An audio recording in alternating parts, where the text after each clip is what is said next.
impact Israel and the U.S.-Israel alliance, and we look forward to a good conference. Just to remind everyone of the schedule, tonight we'll go from 7:30 until whenever he finishes, which may be at 8:30 or so, and then we'll have a time for Q&A at the end. And then tomorrow night, Dr. Andy Woods, who's the pastor of Sugarland Bible Church, is going to talk about another important topic, which is why Christians support Israel and should support Israel. And there's a lot of confusion about that. So I've run into Christians who aren't sure why they should support Israel. As a Christian, that's an important part of not just as an American, but as a Christian, why this is a specifically important, significant Christian position. Then Saturday morning, there are going to be 3 sessions. We'll start promptly at 9 o'clock. I'm going to be giving the first presentation, and this is going to be on the history of Zionism. You have 2 branches, Christian and Jewish Zionism, and those on either side are rarely aware of how God was working, and they're interdependent and interconnected. But the left hand didn't know what the right hand was doing, and the right hand didn't know what the left hand was doing. And when you put them together chronologically, it's a fascinating story. And then I'll be followed by Idan Pesahovich, who is a representative with the Jewish Agency for Israel. Those of you who don't know the Jewish Agency, they basically ran the Yeshuv. That was Israel before it became a nation. That was the Jewish governing body before they became a nation. And so I first met him in Ukraine about 4 or 5 years ago, and he has since then been over the former Central Asian republics, working with Jaffe. They're in charge of identifying, educating Jews, and helping them make Aliyah.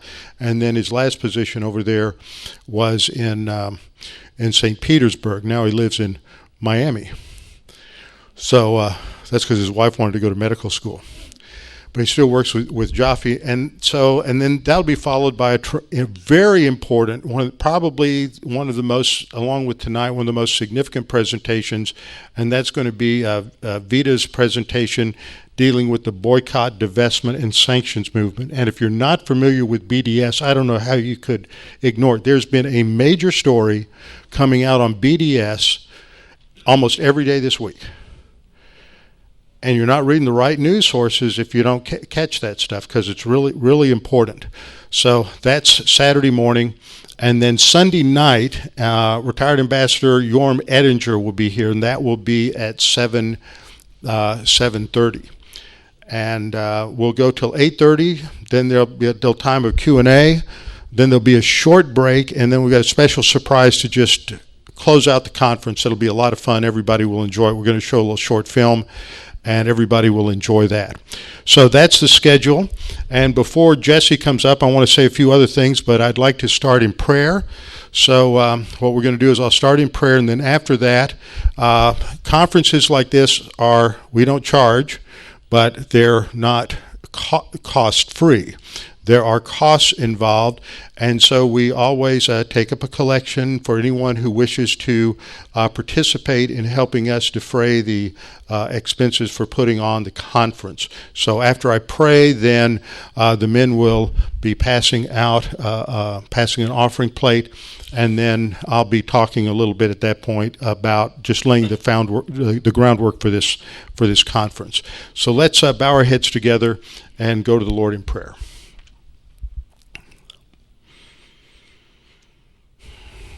Our Father, we are thankful that we have this tremendous opportunity to go through this series of education lectures the next 3 or 4 days, that we might be further enlightened as to what is going on in relation to Israel. We are thankful that we have a clear understanding and revelation of your plan and purpose for Israel in the Scriptures, and that they are plans for good and not for evil, as Jeremiah said. And so that we can trust in you that there is a plan and a future purpose for the Jewish people and for the nation Israel. And Father, we pray for each of the speakers that they may be cogent and clear in their presentation and relaxed, and that we can think very clearly through these critical issues that are so important for establishing and maintaining this great alliance that we have between the United States and Israel. And we pray this in Christ's name. Amen. While the men are passing out the offering, one of the most important things to understand, a foundational question that I know Andy's going to address tomorrow night, and that relates to why Israel's important. And we believe that Israel is important because of the plan of God and what God has revealed. And when we look at the Old Testament, in Genesis chapter 12, there is a major shift in how God is relating to the human race. And he calls out a particular individual, and he makes some remarkable promises to him. He calls out Abraham, who has come from a family who are idol worshipers, and he says, but he is not. He has understood the nature of the true God, and he is a worshiper of God, and God rewards him for that and says, I have a plan for you. I'm going to take you to a land that I am going to give you. And he makes this land promise, unconditionally part of eternal, irrevocable covenants, a number of times in the book of Genesis. He makes it to Abraham, then he reaffirms it and confirms it to his son Isaac, and then he restates it to his grandson Jacob, and it is established and goes forward. That's the basis. No matter what else happens in the history of the Jewish people, in the Old Testament, there are times where they're obedient to God, times when they're disobedient to God, but that promise stands true. That land is theirs, whether God is blessing them or not.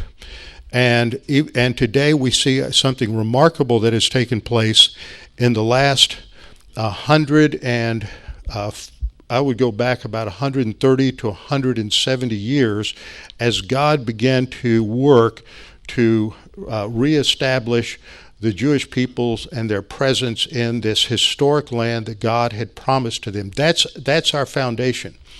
But we don't always argue from a biblical or theological position, because there are a lot of people in the world who really don't care about what the Bible says.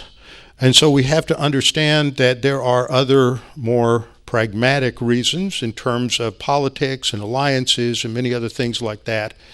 And because we believe that the Jewish people are God's chosen people, because they are, as the scripture says, the apple of God's eye, and that God promised Abraham regarding all of his descendants that those who bless my people I will bless, and those who curse them I will judge. There's two different words that are used in the Hebrew text. And that means that God is still watching over them. It doesn't say, well, when they're good, I'll bless those who bless them. He doesn't say, when they're good, I'll judge those who judge them. He says, unequivocally, no matter what their state is, I'm going to bless those who bless you and judge those who judge you. That's it, period.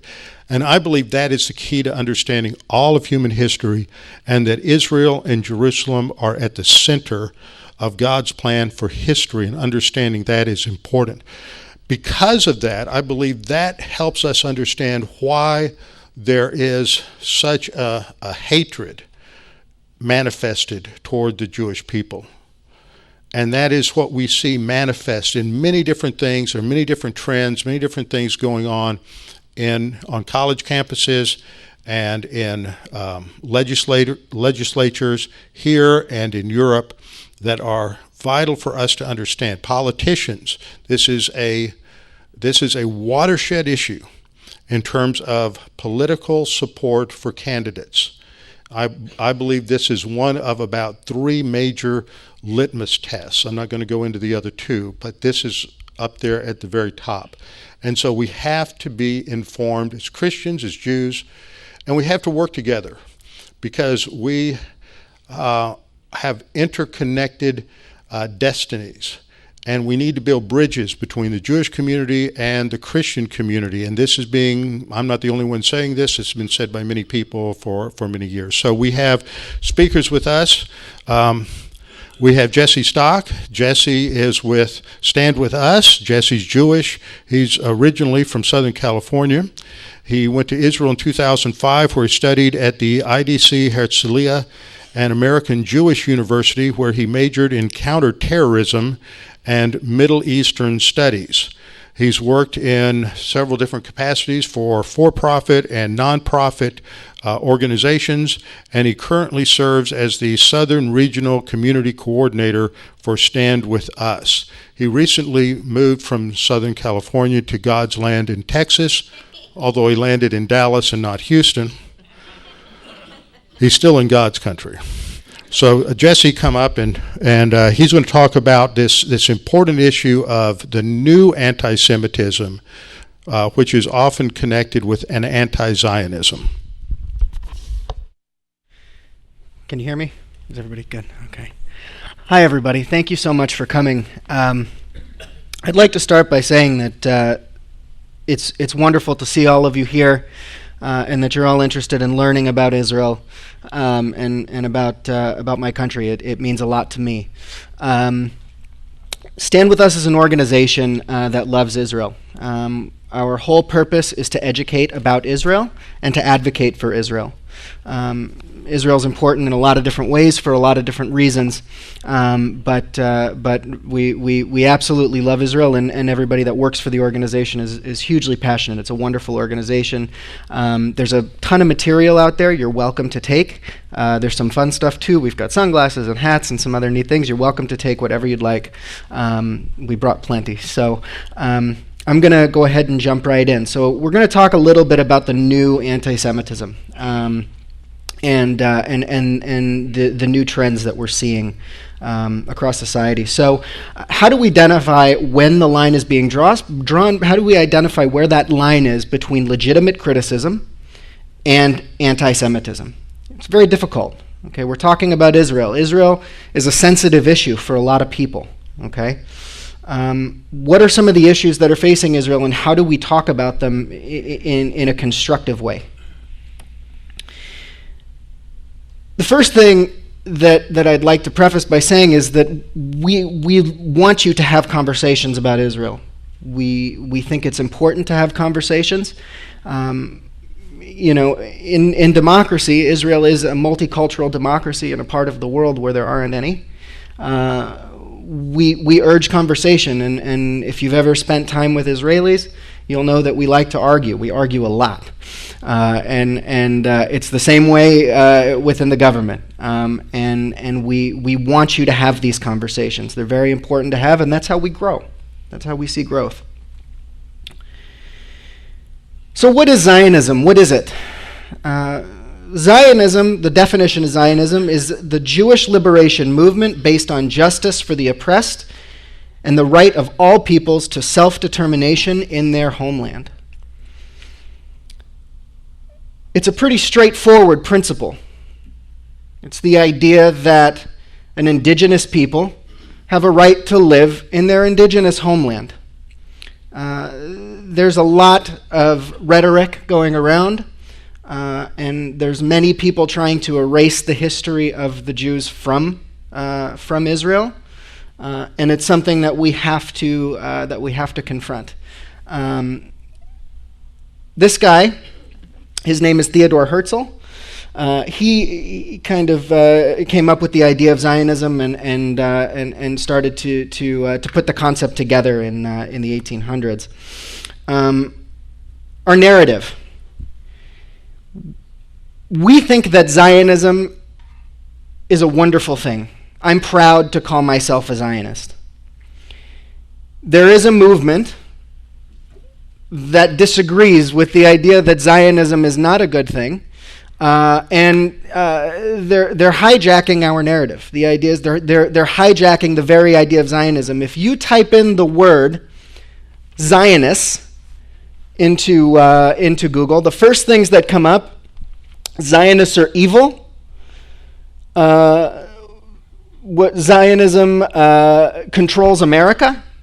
And as you go down, Zionism is, the first thing we see is racism, pure evil, and terrorism. The fact that these are the first words that come up in a Google search means that this is what's being searched most often. That's a very scary thing for us. As we said before, now that you've seen these definitions, the Jewish liberation movement based on justice for the oppressed and the right of all peoples to self-determination in their homeland. This is a really beautiful concept that's been totally hijacked and turned into something that's terribly negative. So why does it matter? Why is this important? Anti-Zionism is anti-Semitism's moral salvation, its perfect disguise, and its route to legitimation. The idea that anti-Semitism is not attractive. Everybody knows that it's not a good thing to be anti-Semitic. So let's just turn it around a little bit and turn it into anti-Zionism, because all of a sudden, for some reason, anti-Zionism is becoming more attractive. And it's becoming appropriate, which is quite scary. This is a really interesting cartoon.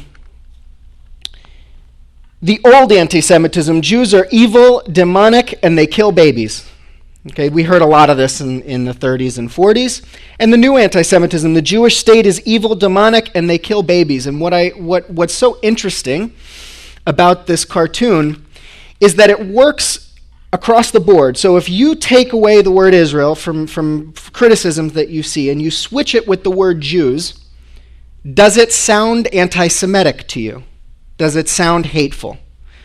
And it's kind of an interesting trick, and it kind of gives you an idea of the problem that we're facing here as far as turning Zionism into a negative. The 3Ds. The 3Ds were adopted by the United States, the Department of State. Okay? And the 3Ds help us to define what anti-Semitism is. Demonization, delegitimization, and double standards. These three categorizations help us to classify anti-Semitic acts or anti-Semitic rhetoric.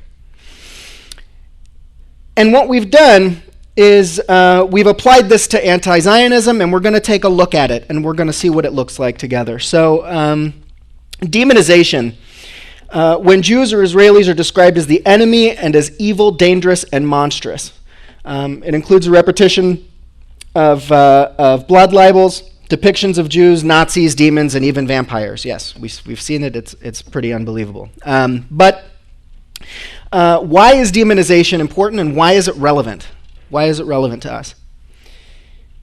When a group of people are demonized, it's easy to isolate them, and when they're easily isolated, it's easy to consider them to eliminate them from the map, to wipe them off the map. It becomes a non-issue. Okay, and I want you to think for a second about a terrible figure, a terrible person who's really sickening. Okay, a terrible group, Nazis, for instance. And all of a sudden, you start to understand that when a group of people are demonized, and you can isolate them, right? Because we want to get rid of bad figures. We want to isolate them from society. We want to remove them from society, and it no longer is a problem to eliminate them from society in our minds.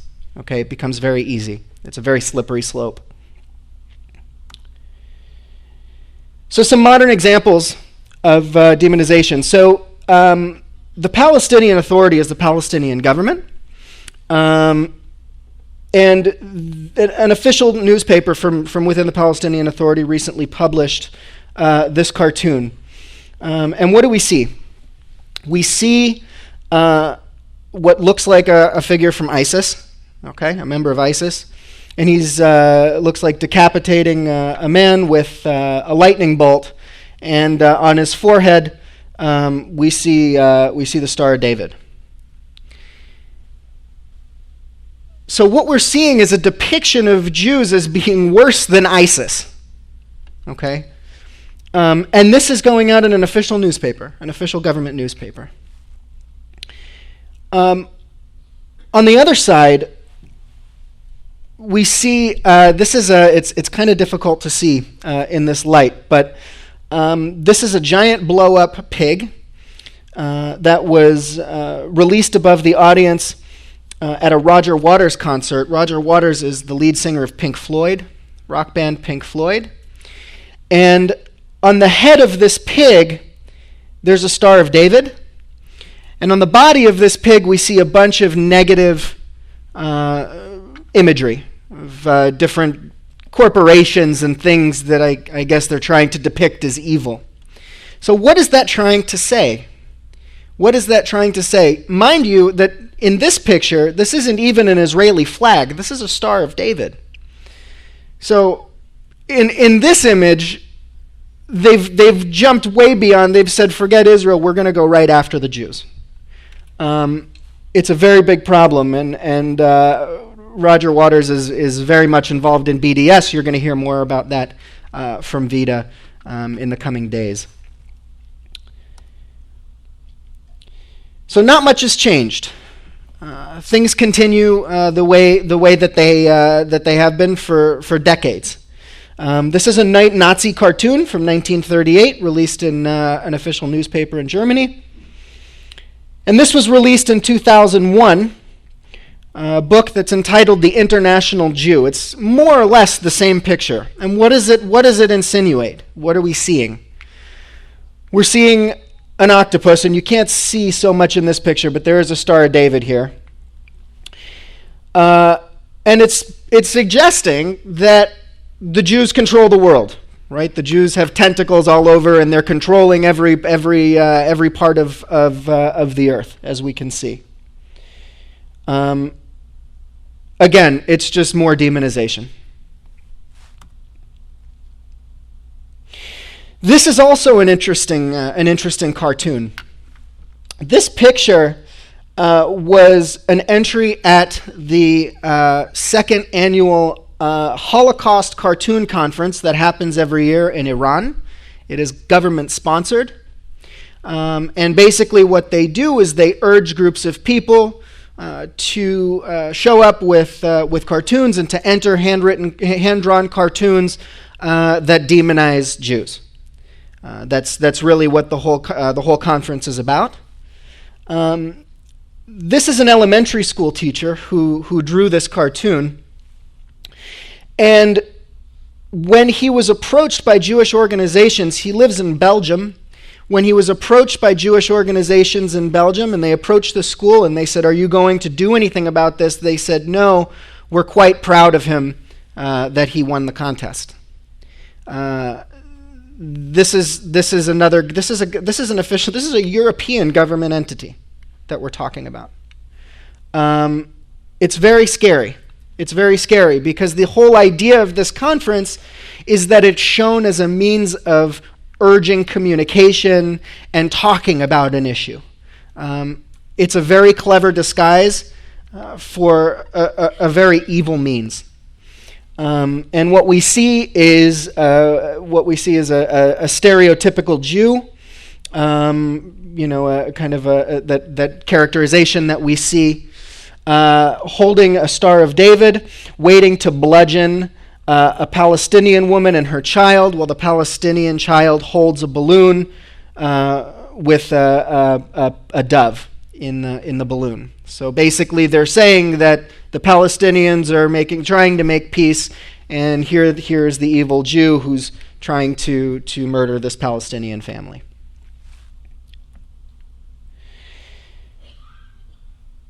Mahmoud Abbas is the president of the Palestinian Authority. It is with whom Israel negotiates to come up with a solution to the Israeli-Palestinian conflict. And recently, Mahmoud Abbas went before the United Nations and claimed that rabbis were urging Israeli officials to poison the Palestinians' water. Now, why is this significant? It's significant because in the 14th century, during the Black Plague, Jews were accused of poisoning the wells of the various communities, causing the Black Plague, and as a result, hundreds of Jews were slaughtered. He didn't even really change the language. He took an old libel and he recycled it and he threw it out in front of the United Nations. It's very scary to us. It's very scary. And we'll talk about the United Nations in a moment. This picture here was posted by Students for Justice in Palestine. I don't know if some of you might have heard of this organization. They're all over college campuses across America. And they've been referred to as a pro-Palestinian organization. We like to say that they're not a pro-Palestinian organization. They are an anti-Israel organization. And there's a very big difference because we like to consider ourselves, while we are very pro-Israel, we're also pro-Palestinian. And we care about the Palestinian people. The goal of Students for Justice in Palestine ultimately is the destruction of the state of Israel. They're really not all that concerned with the well-being of the Palestinian people. This picture was posted in one of their papers at Vassar College in New York. And it's very difficult to see again, but what we see is a giant machine, right? It looks like a giant robot-type machine. It's very scary looking. He's got a big giant missiles on his feet here. He's got an American flag in the corner. He's wearing a Ku Klux Klan hood. We see the Star of David down here, like some kind of an apron, and we see a noose. And basically, I mean, this is pretty self-explanatory. I mean, we can see what this is stating, right? This is stating that Israel and the United States are a giant machine that ultimately is crushing the Palestinian people.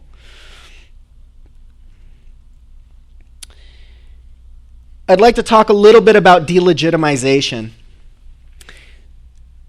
Delegitimization is denying Israel's right to exist or defend itself, claiming that the Jewish people, unique among all national or ethnic groups, have no claim to sovereignty, and that Zionism is racism. And we hear this a lot. We saw it in the Google search, that Zionism is racism, that hijacking of our narrative. This is an article that came out in 2001 in The Guardian that stated, plain and simple, Israel simply has no right to exist. And it's something that's really shocking, that of all the countries in the world, and we're going to look at this a bit more in a moment, the only question whose very right to exist is questioned is Israel, the only multicultural democracy in the entire Middle East.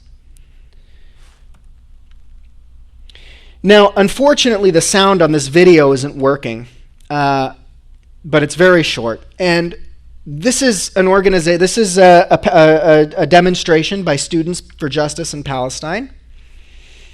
And what they're chanting is, "From the river to the sea, Palestine will be free." And we see this often, and we hear it often. What's the problem with this? The problem is that this is the river of, this is the Jordan River, and this is the sea. Is there any room for Israel in between? Is there any room for Israel to exist? From the river to the sea, Palestine will be free. And we see a giant Palestinian flag sitting over Israel. They're ultimately calling for the destruction of the state of Israel, saying that Israel has no right to exist.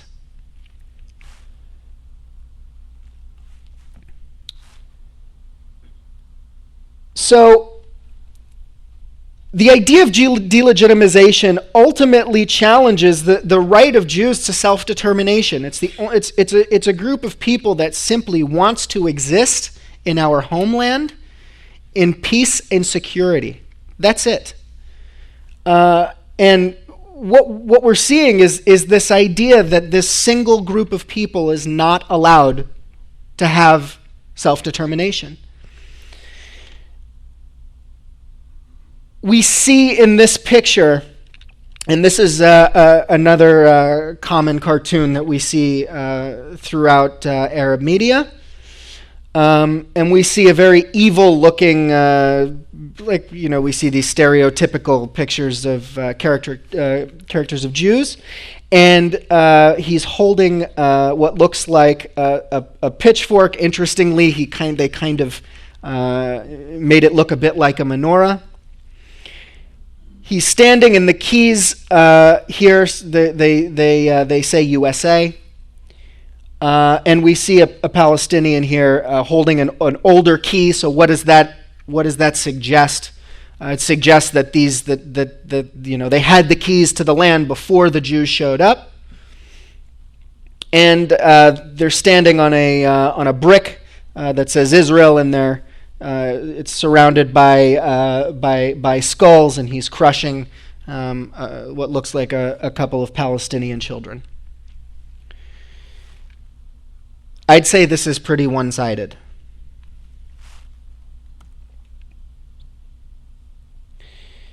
Just a couple of other articles that we've seen. This is official Palestinian Authority TV. The state of Israel is Satan's offspring. The Deputy Minister of Jerusalem Affairs and the member of Fatah's Revolutionary Council, which Fatah is ultimately what ended up becoming the Palestinian Authority. Jerusalem is not only a religious city, it's a civilization. It's been a Canaanite city for thousands of years. The Palestinian people have been present in it for thousands of years, whether it was Babylon, Assyria, or Canaan. They, the Palestinians, gathered in the area before anything else, centuries before the Jewish religion. An Israeli engineer and an archaeologist brought Israeli coins, shekels and agoras, and threw them on the ground before the renovator in order to prove that for dozens and hundreds of years that we, the Israelis, were present here. They're stealing history and geography. What they're suggesting is that the artifacts, the archaeological evidence that we're finding in Israel was placed there maliciously in order to steal the land from the Palestinians.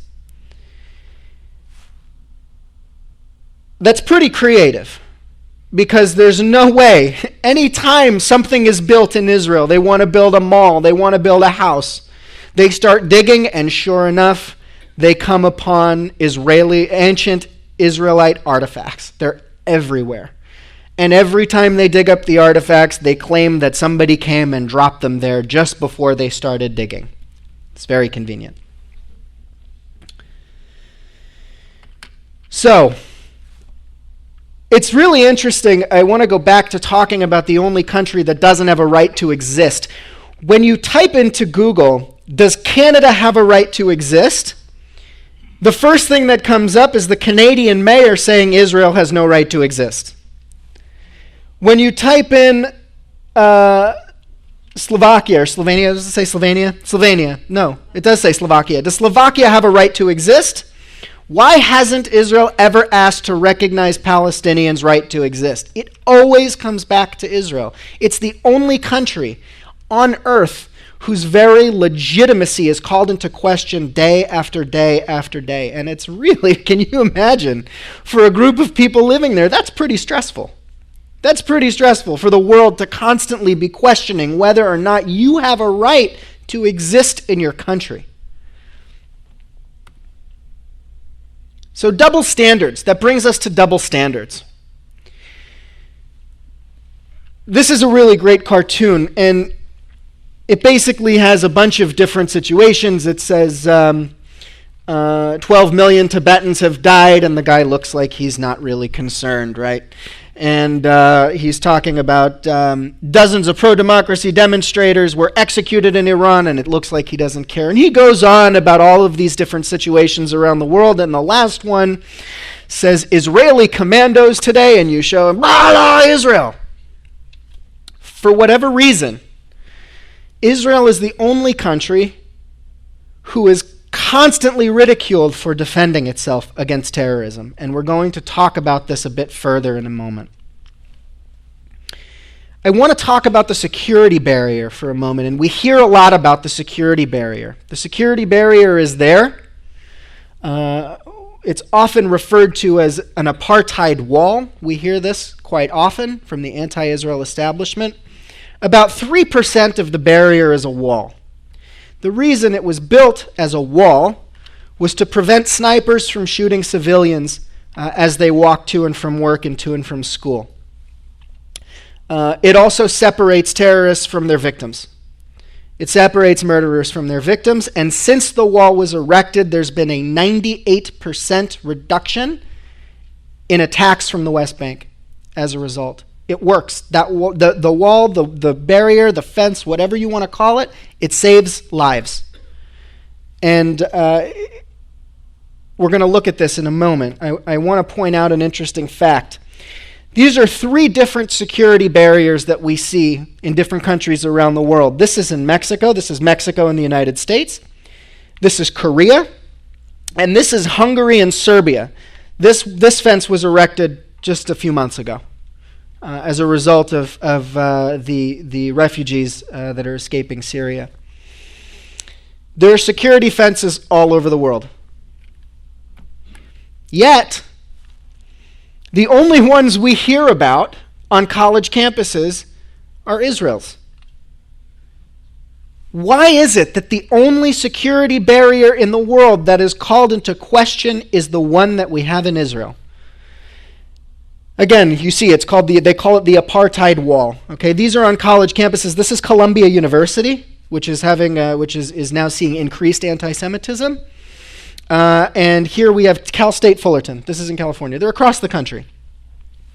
And these walls are very big, and students stand there. They dress like Israeli soldiers, and they ridicule people as they walk by. They call them names. They tell them that they're not allowed to pass, or they demand to see papers.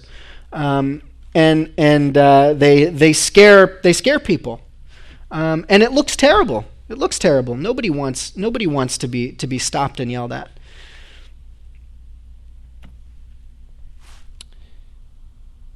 So double standards in the media. When terrorism in Israel isn't treated the same as elsewhere in the world, I'd like to first say that classifying terrorism is a very difficult thing to do. There is no internationally recognized definition for terrorism. It doesn't exist. A couple of researchers in Israel did recently try to find as many as they could. They found as many as 116 different working definitions for terrorism. We hear it in the media. We hear it from government officials, but there isn't really a true definition for terrorism. Regardless, organizations, the media has no problem classifying terrorism unless it happens in Israel. And that's a really scary thing. That's a really, really terrifying thing, and I'll explain why in a minute, and it's very difficult to see here. But what we see is on the bottom here, this was on CNN, the headline says, Palestinian killed boarding children's school bus. What happened? Yes, a Palestinian was killed boarding a school bus. His intention was to murder as many Israeli children on the bus as he possibly could.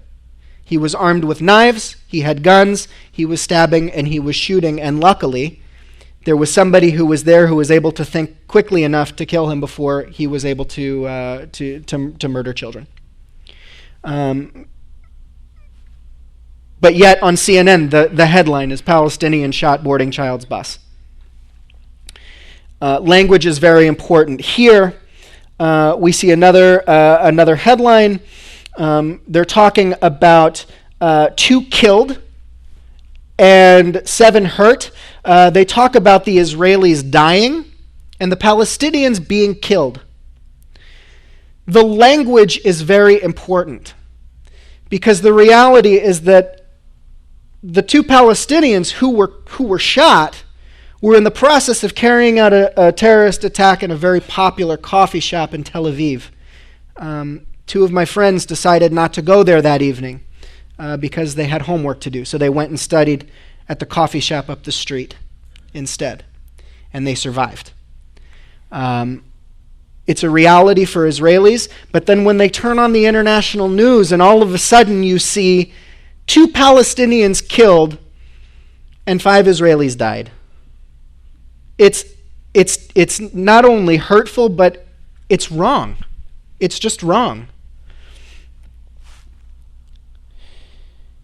The UN institutional bias against Israel, this has been widely recognized, and it's been recognized by Ban Ki-moon, who is the president of the United Nations.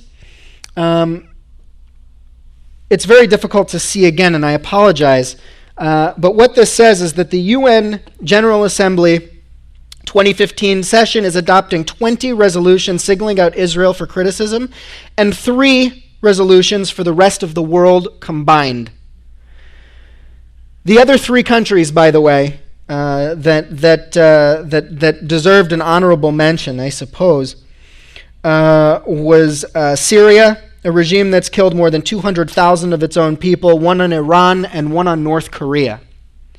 Meanwhile, Israel is the focus of these resolutions, with all of the atrocities that are happening elsewhere.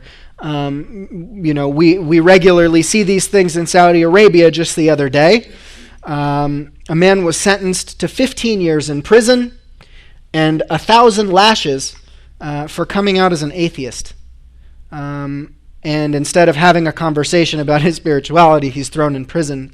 None of this is spoken about in the United Nations. In fact, the United Nations recently held a spot on the Human Rights Council. So now you decide. I want you to think about these statements a bit. Israel is an apartheid state. We hear this a lot as well. Is this legitimate criticism or is it anti-Semitism? We hear Israel being equated with apartheid on a very regular basis. Apartheid occurred in South Africa, and it was a direct separation between blacks and whites in all aspects of life. In Israel, men, women, Arabs, Jews, Christians all serve in the parliament, the Israeli Knesset. They make decisions, and everybody enjoys equal rights under the law. It is a democracy. It functions as a democracy. And like I said, there's arguments within the parliament. And I urge you, go online, go on YouTube, look at some of the arguments that take place in the Israeli Knesset. There are people to represent every group of people under the sun in Israel. And we're proud of that. We're proud of those arguments that take place. It's a place where people in the Middle East can have discussions and have arguments, and it can't happen anywhere else. It doesn't exist anywhere else in the region. Prejudice exists in Israel. Is this legitimate criticism? Yeah, sure. Prejudice exists everywhere. Okay? Can you see the difference between those two statements? Yes, we have prejudice in Israel. Of course. Prejudice exists here, it exists in Israel, it exists all over Europe. It's unfortunately part of the human condition. Angela Davis is a popular, she's an activist. We here in the U.S. should be especially conscious of the similarities between historical Jim Crow practices and contemporary regimes of segregation in occupied Palestine. If we have learned the most important lesson, the justice is always indivisible. It should be clear that a mass movement in solidarity with Palestinian freedom is long overdue. So what are we seeing here? We're seeing that Israel is being equated with the Jim Crow laws of the 60s and of segregation in the United States. It simply isn't that way. It simply isn't that way. It's blatantly untrue. And if you've ever been to Israel, I urge you to go. I urge you to research. You'll see that it's not true. It simply doesn't. There's an unreal amount of integration in Israel, and people work and live together happily. People that live in Israel and are proud to be Israelis Jews and Arabs and Christians and Muslims all live together with Israeli citizenship, and they live quite happily together. So I'd like you to look at this picture. One second. There we go. This picture was recently making its way around the internet. It's very interesting, and it looks like a horrible thing. What we're seeing here looks absolutely terrible, and what we see at first glance looks like an Israeli soldier, and he's got his foot on a Palestinian child, right? And this is what was being sent out around the internet. Well, if you look a bit more closely, you'll understand that that's not possible. The gun that this man is carrying is an AK-47, and that is not the weapon that is carried by Israeli forces. We can also see that his jacket doesn't zip all the way down, which I know as an Israeli is not an Israeli military jacket. And if we blow this picture up, we can see what's actually going on, and it's a demonstration in the Palestinian territories. He's wearing an Israeli flag on his shirt, and they're making a media scene for the purpose of taking that picture and putting it out on the internet. The checkpoints are a crime against humanity. Well, it's a tough one. It's a tough one, but I want to stop for a moment and I want you to think about checkpoints and your experiences with checkpoints. When you go to the airport, are you allowed to just walk onto an airplane? No. There are schools across this country where kids are not allowed to go to class until they walk through a metal detector. I experienced it in Los Angeles when I was growing up. I had to walk through a metal detector to get into my middle school. Checkpoints are a reality. They're a reality all over the world. We see them everywhere, but for whatever reason, Israelis are not allowed to have checkpoints. Zionism equals racism. We talked about that one a bit earlier, right? Israel does not do enough to prevent civilian casualties. You know what? I think that's a conversation worth having. We need to have that conversation in a democracy. There is no doubt that Israel goes to unbelievable lengths to prevent civilian casualties. Without a doubt. Stand With Us, we tour Israeli soldiers around who tell their stories about how hard they tried, and it brings tears to your eyes to listen to them tell you about their experiences and what they did to protect Palestinian lives. It's a conversation that we need to have. This is legitimate criticism. This is a conversation that we need to have. If you want more information, you should go on our website. We've got a ton of information available for you. Plenty of information. If you like us on Facebook, you're welcome to. All of our materials are available to be printed, and you can see everything there. And again, we have plenty in the back there. Are there any questions? I'm happy to take questions. Anything at all? I'm more than happy. I'll be here. I'll stick around for a little while. I'm more than happy to have a discussion with you. But thank you so much for your time. I really appreciate it, and it's wonderful to see all of you. Hey, does anybody have any questions? Am I on? You're not on. I think I have to do it. Yeah, please. Okay, I'm on now. Okay. I have a personal question to you. Yes. Do you think Israel is going to survive all of this? Because I believe it is. Nothing will be allowed by God, by Jesus himself, to happen to Israel. What do you think? Yes, I think Israel will survive, and it's humbling to hear you say that. I do believe Israel will survive, and I do believe that peace is possible. We want peace. Israel wants so terribly to be part of the Middle Eastern community. And we see efforts time and time again, and peace offers made over and over and over again.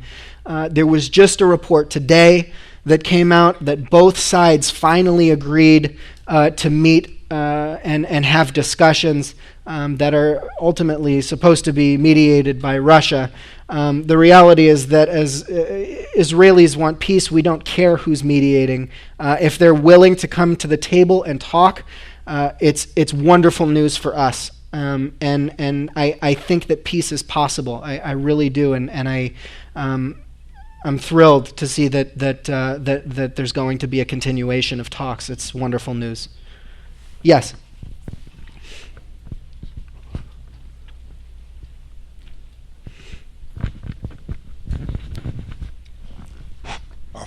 Our fondest wish is that there will be peace there. But if the Hamas charter and the Hezbollah charter are not to have any peace and to kill every Israeli and not to cede 1 inch of territory to Israel, what good is a peace process and what good is a peace treaty? The Arabs have violated every single peace treaty. Oslo was a peace treaty. It was down the drain.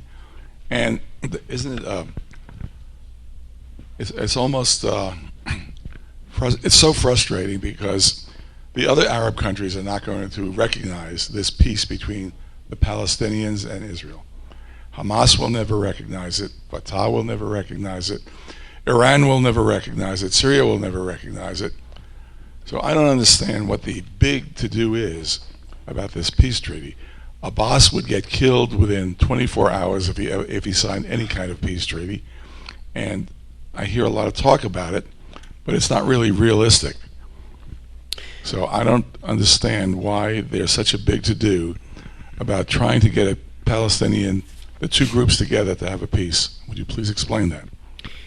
Sure, and that's a very, very difficult question. Israel lives in a tough neighborhood. Israel wants peace, and Israel hopes that there will be a peace. Because of all of the factors that you've mentioned, Israel is a very powerful military, and we're thankful for having that military. I can tell you that I don't like seeing my friends and family have to pick up a gun and go and fight every couple of years. It's terrifying to me, and it's terrifying to all the other Israelis who would much rather be going to work and coming up with, medical innovations and all the wonderful things that come out of Israel. It's a very difficult question, and all we can do is continue to try. And you're right. We live in a very tough neighborhood with some very tough countries, but we're seeing some interesting developments happening in the region, and we have to stay optimistic. We don't have a choice. We're seeing, for the first time, the Saudis are willing to talk, which is wonderful. We're hoping that it's going to come, that peace will come to fruition. It's our only choice, and if we have to, we'll defend ourselves. And that's really the way it's been. A lot of people in the world think that Israel rejects peace, but how is it possible for anyone that has half a brain to think that 6.5 million Jews, surrounded by 250 million violent terrorists who want to kill them, does not want peace? And Israel doesn't have a lot to give anybody anymore. It's a tiny sliver of land. And the charters of Hamas, of Hezbollah, of the Palestinians, are to take their time and get Israel to cede territory, violate every agreement, and just put them closer to annihilating Israel. So, for those for those people who want to criticize Israel and say they don't want peace, it's their heads in the sand. They are anti-Semitic, and there's no way in the world that they can understand that. Or they can sell that argument to anyone else. The fact of the matter is we have a big problem, not just in this country, but especially in Europe. And anything that happens in Europe and the rest of the world will eventually come to the United States. And the only thing that we can hope and pray for is that this is a free democracy that we live in, and that we're able to get the type of press that we need, and that good people, good Christian people, will understand what is right. Thank you. Yeah, thank you for your comments. I think we know that like we said, it's a tough neighborhood, but there are moderates who do live in the surrounding areas, and Our only option is to find those moderates and to have conversations with those people. But it's a challenge. It's a very difficult thing to do. And all I can say is that I hope, and I know that everybody at my organization hopes that Israel will finally find peace. And it's like I said, all we can do is hope and dream, and hopefully we'll see it. We want peace to come to fruition more than anything else. I want to be as clear as I can in my question. There's a real confusion in my mind about how American Jews align themselves politically here in our country and seem to have so little regard for the state of Israel in the way they conduct themselves here in our country. And there's a second part to my question too. How do you account for people like George Soros? My understanding is he's Jewish. Is there a self-hate that goes on in the Jewish community? And how do Israelis feel about American Jews who are so anti-Israel? Well, first of all, I can, as a Jew, I can only speak for myself, and I'll say that first and foremost. I think that there's a lot of miseducation going around, and it's easy to get absorbed into these types of into this type of miseducation that we're seeing. Okay, this imagery is very powerful. It's very, very powerful imagery.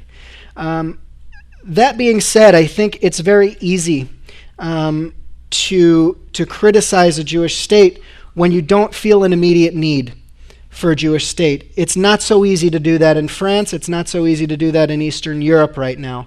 There has been the largest exodus of Jews from France in the last year than there has been in 50 years.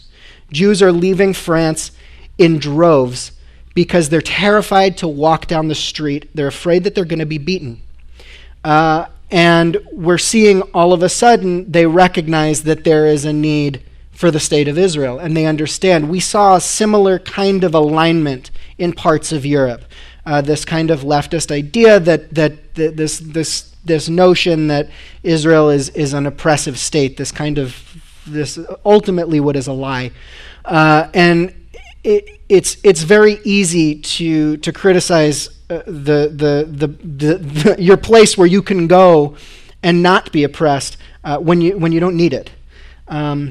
And I think that's significant, and I bring that up many times when I have conversations with Jews who criticize Israel, and I say, well, it's quite easy for you to say that, but at the same time, there's a lot of people around the world who need to be there. Yes, please. Well, are you saying that George Soros is uneducated? No, I'm not saying that he's uneducated. I'm sure he's very educated.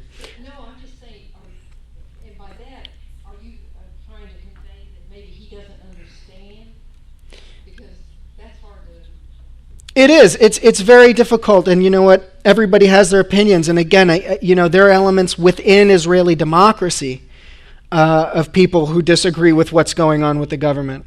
I can't speak for George Soros. I don't know what his logic is, but I can tell you that again, it's very easy to criticize the Jewish state when you don't need it.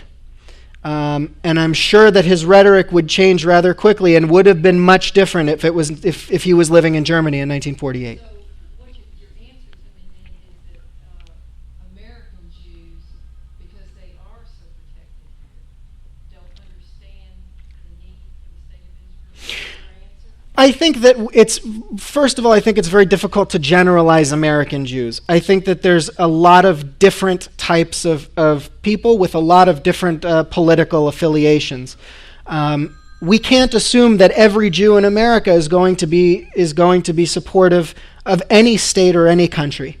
And for whatever reasons they might have, I would bet that most of it is due to the miseducation that we're seeing they feel that because of what they've seen and what the miseducation they're receiving, that Israel, for whatever reason, is illegitimate. Again, there are many Jews in America, 80% of which support Israel. So it's very important to remember that when we're talking about Zionist Jews, the majority of Jews in America support a Jewish state. Statistics have been taken, and there is a small proportion of Jews who do not support Israel for whatever reason they have, but the vast majority, it's over 80%, support a Jewish state. Whatever politics there are completely irrelevant to the support of Israel as far as we're concerned, but the reality is that 80% of Jews are Zionist. Keep talking. Any other questions? Yeah, okay. Any other questions? Okay. Please.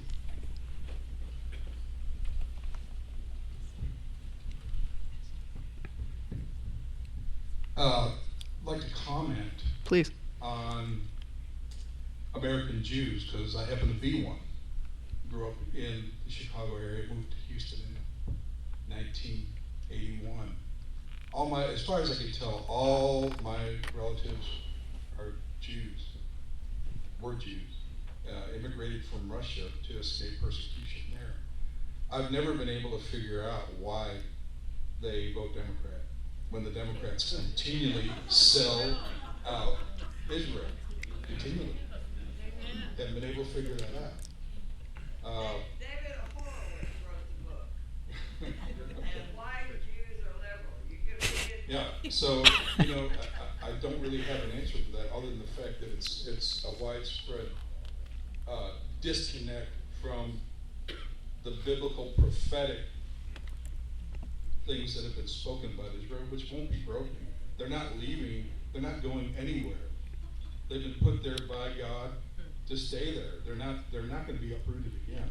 It doesn't mean that they won't have to deal with all kinds of issues, but it's a secular disconnect from the biblical truth of what God says about Israel and what God says about friends of Israel that support Israel, and that's what I would comment on. But there's going to come a day when you have to either pick your side, whether you're going to be for Israel or against Israel.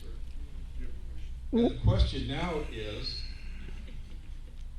since most American Jews are not connected to the biblical prophetic side of what's going to happen in Israel, what is your view on that? Well, politically, as an organization, we're completely unaffiliated, and I'm proud to say that. And the reason is that we believe, regardless of what your political affiliation is, whether you're Democrat, Libertarian, Conservative, you should support Israel because it's a multicultural democracy and a beacon of freedom in a part of the world where there is none. And that's what's important to us. There are politicians who lean one way or the other way, and we recognize that. We leave it to other organizations as far as politics are concerned. When it comes to the public and educating about the facts on the ground in Israel, that's what we do. And all I can say is that it boggles our minds that anybody, regardless of political affiliation, wouldn't support Israel. It's just as confusing to us, I assure you. Okay. Please. Is there another question? Okay. A lot of what you showed a lot of misinformation that was happening. What do you recommend is a good way to kind of get to the facts? Because, I mean, the media, you just get all this misinformation, you think you understand something, then you find out that it wasn't real, and it just gets really frustrating trying to understand all the I mean, it's complex enough without all the misinformation. You add that complexity and then trying to understand it, just wants to make your head explode. So I'm going to give you a warning. The more you learn about the Middle East, the more you realize you don't know, and it drives you nuts. It drives you crazy. That being said, I think that there are legitimate news sources. And look, I'm not hating on CNN. CNN is a news source, and I don't doubt the fact that you should see what's going on. But I would also urge you to dig a bit further. If you're curious about Israel news, there's a bunch of great news sources that are across the political spectrum, and I'm happy to tell you what those are. On our website, StandWithUs.com, we've got a whole news feed of just articles about Israel from various news sources that are legitimate. They've been checked. We make sure that all of them are legitimate. And I urge you to read. I urge you to read sources. I urge you to read sources from Arab media as well. I think that it's really important to educate yourself from all sides. But the problem that we're seeing is that people are educating themselves without listening to the other side. They don't want to hear what's coming out of Israel. There's a lot of great news sources out there. I'm happy to talk with you afterwards and give you some sources as well, but I urge you to read as much as you possibly can. Yeah, it really opens up, you can have a second career just studying and reading all the news sources related to Israel. You want to make an informed decision. Yeah. I mean, as a believer, I want to make a just decision because no matter which side, God is on the side of justice. He's on the side of what's right. Doesn't matter your ethnicity. And so I want to be on the right side of things, and I want to be informed, but it just can be so challenging. It's very overwhelming, and I'll tell you, look, Israel's not perfect. It's not a perfect country. Every country has its faults and its problems, and there are so many things that drive me crazy about my country. You have no idea. Things that drive me absolutely up the wall about Israel. But I'll tell you that I read all sides and I listen to all sides. And when Israel does something wrong, there's usually accountability that takes place. It's a democracy. We see accountability from the bottom up in Israel, and that's the other part of it that we don't see so much. Is on one side we'll see in the media is that Israel did something, a soldier did this or that, and then you don't hear about the follow up that comes afterwards and the legal proceedings and everything else that takes place within a democracy. It's important to continue educating yourself. Absolutely. Okay, is there another question? We'll end where we started. Okay. I don't know if we'll end, but we'll try. I am aware of the fact that there are many Messianic Jews in Israel. Many. Now, I'm also aware of the fact that Israel gave us the greatest gift of all. He gave us Jesus. Israel is responsible for that. He comes from Israel. Are there people in Israel, are they aware of the fact that Israel actually gave us Jesus, or is it denied in Israel? I don't think it's denied at all. In fact, Israel is the only part of the Middle East where the Christian population has grown in the last century. Anywhere else in the Middle East, we're seeing a decrease in the number of Christians, mostly due to persecution. They've left, they've fled, they've converted to Islam out of fear. When Israel took over the land, when it got its land back, it was able to restore the Christian holy sites in Israel. The Christian holy sites throughout the Middle East are falling into deterioration very rapidly.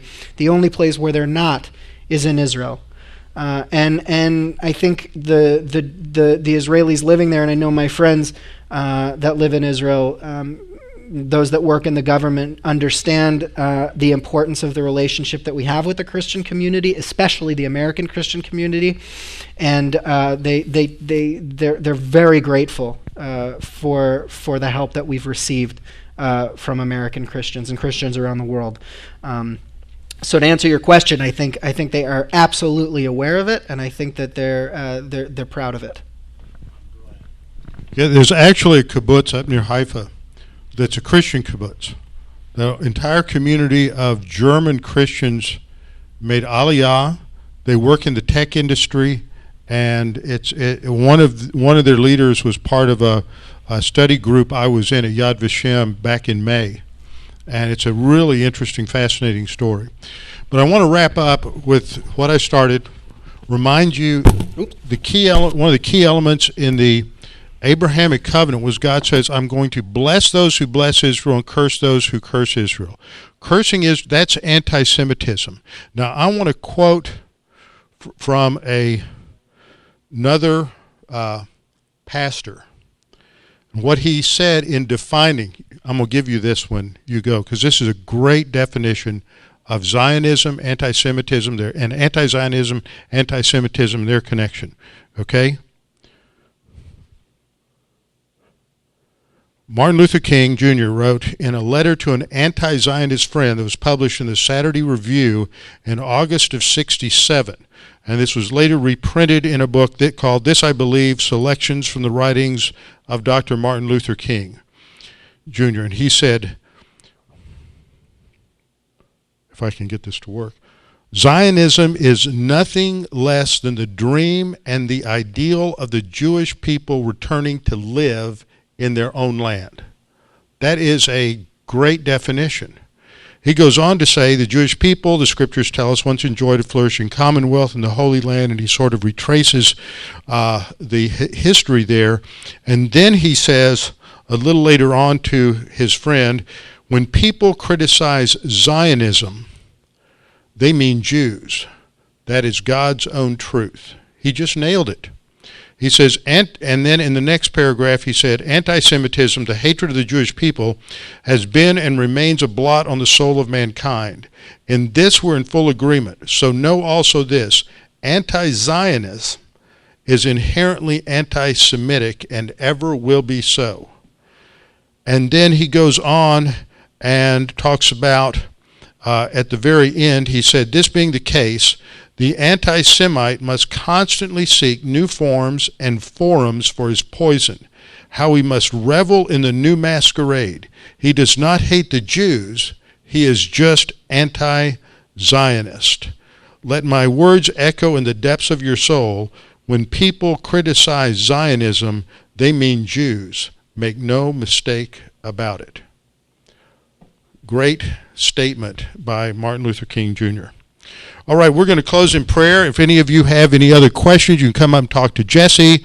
They have a bunch of material they brought that's on the table out in the fellowship hall. We have a few cookies and snacks back there. You can enjoy visiting with some others, asking some questions, talking. And so let's close in prayer. Father, thank you for this time. We thank you for the opportunity to be educated in these areas, and that we may come to understand that as Christians, we support the Jewish people and we support the state of Israel because this aligns with your plan. That doesn't mean that we support and affirm everything that the government does. Many Jews in Israel, many Israelis don't support everything that the Jewish government, the Israeli government does. But we support the right to exist and we defend it. Father, we pray that you would bless Israel, and we pray this in Christ's name. Amen.